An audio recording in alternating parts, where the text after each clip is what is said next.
Andy Dumas here in Memphis, Tennessee at Elvis Presley's Graceland mansion. It's such a thrill to be back here. You know, Graceland was Elvis's private corner of the world. And we're going to take you on your own private tour of Graceland and some of the exhibits. So grab your blue suede shoes and let's go.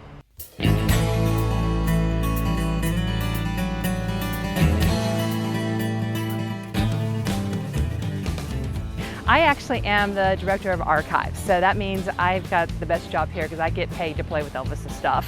I do all the exhibits and I take care of the preservation of the mansion as well as the collection that's both on and off exhibit. Graceland itself is a mansion that was built in 1939 by a doctor and his wife. This entire area was about 5 miles outside the city limits. It was once part of a 500-acre farm.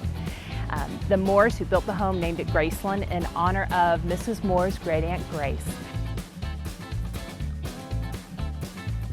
Elvis bought it in March of '57 for $100,000, basically. It really is quite amazing that at the time, the mansion was in the middle of nowhere. And of course, today, all the development around here, it's actually a major part of the city. The house itself is basically the same construction that it was when the Moores built it. Elvis did make some additions and changes to it, adding close to 7,000 square feet to the mansion throughout the years. But it's always been a home, and when Elvis was here, it was always his home.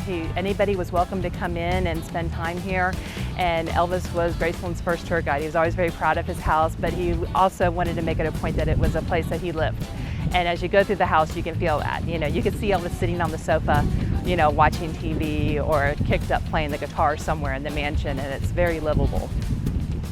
The one thing that probably one of our biggest challenges is the fact that Elvis isn't here. And he's not here to do concerts or to make new movies, but on the other hand, he still is here. And I mean, Elvis is known worldwide. Any country you go to, you say the word Elvis and they know who you're talking about. They might even start singing one of his songs. I mean, our challenge is getting him in front of new audiences.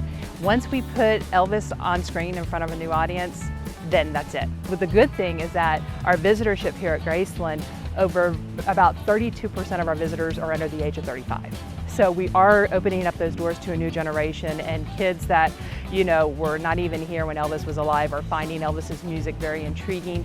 If it's the fact that they're just liking his music because they like things from the past, or if it's because their favorite artist says Elvis is one of their influences. And then that turns them on to Elvis's music. But once they get turned on to Elvis's music, I mean, Elvis does the rest of the work for us.